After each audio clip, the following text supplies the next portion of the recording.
I'm Matthew Bowman. I'm the Howard W. Hunter Chair of Mormon Studies at Claremont Graduate University, and I'm here to talk a bit about the life and career of Dallin H. Oaks, who is almost certain to become president of the Church of Jesus Christ of Latter-day Saints this week.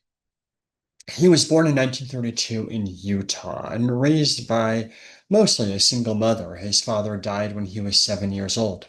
His mother worked in the Provo School District. She got graduate degrees. She eventually served on the Provo City Council. Young Dallin was a really excellent student and ended up at law school at the University of Chicago, which was one of the best schools in the country and still is. He clerked for the Chief Justice of the Supreme Court after graduating from Chicago and fairly soon became a law professor at Chicago. He worked mostly on financial law, trusts, estates, things like that, but also on habeas corpus issues as well. He became president of Brigham Young University in 1971, served until 1980, and then joined the Utah State Supreme Court before joining the Quorum of the 12 Apostles in 1984. Oakes was, and he would confess this, a conservative as a legal mind. But at the same time, he's also, throughout his life, been consistently suspicious of radicalism, of conspiracy theory, and really affirmative of the notion of liberal democracy, the idea that issues and problems in American life need to be worked out through debate and discussion. Much of his work, as we might imagine, over the last 40 years, his involvement in law has been on issues of religion. While he was a law professor at the University of Chicago, he edited a book called The Wall Between Church and State.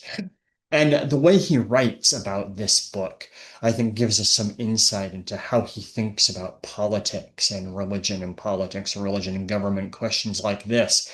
He writes in this book that interactions between church and state are incredibly complicated. And that, in fact, he says the wall between them is a bad metaphor because, of course, this wall goes right between the lives of religious people in the country and their involvement in politics. It's folly to suggest that we can separate these two. They're always going to interact. And in fact, if we are to have religious freedom in this country, the state has to define what religion is in order to interact with it, right? So there's always going to be some interaction between church and state. And Oakes says, quote, the solution to this problem, and I'm paraphrasing him here, the solution to this problem, and now to quote him, will not be found without reason nor accepted without effective communication. That is, he favors deliberation and discussion and talk. And we see some of these inclinations, this essentially conservative inclination, but also a suspicion of radicalism in his time at BYU. He instituted affirmative action policies while there to try to hire more women, but he also resists other aspects of Title IX. That is, he really wants to uphold BYU's policies to ban mixed gender housing, both on campus but also off campus. He wants to restrict students from living in mixed gender housing while they're there because he believes it's against the teachings of the church. And he protests Title IX requirements that he do that. At the same time, though, while he's president of BYU, he butts heads with Cleon Skousen, a noted conspiracy theorist who taught a lot at BYU in those years. Oakes wanted to restrict him from teaching his conspiratorial ideas in classes. He has a standoff with Ezra Taft Benson, who was then a high apostle of the church, who wanted BYU to give a job to another conspiracy theorist named Richard Vetterli. Oakes refuses, and the two butt heads over that as well. So that might help us kind of position Oakes in the landscape of legal policy in the church in those days. His highest office in the church before becoming an apostle was that he served in the stake presidency while at Chicago. He served as a regional representative of the Quorum of the 12 while president of BYU, and he taught Sunday school to the youth of the church while serving on the Utah State Supreme Court. He becomes an apostle then in 1984.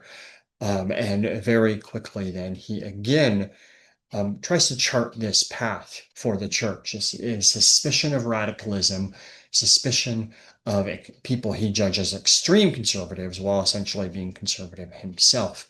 In the late 1980s, he leads the church's efforts to crack down on anti-tax protesters and people who are arguing that their allegiance to God and to the church should absolve them from paying income taxes to the state.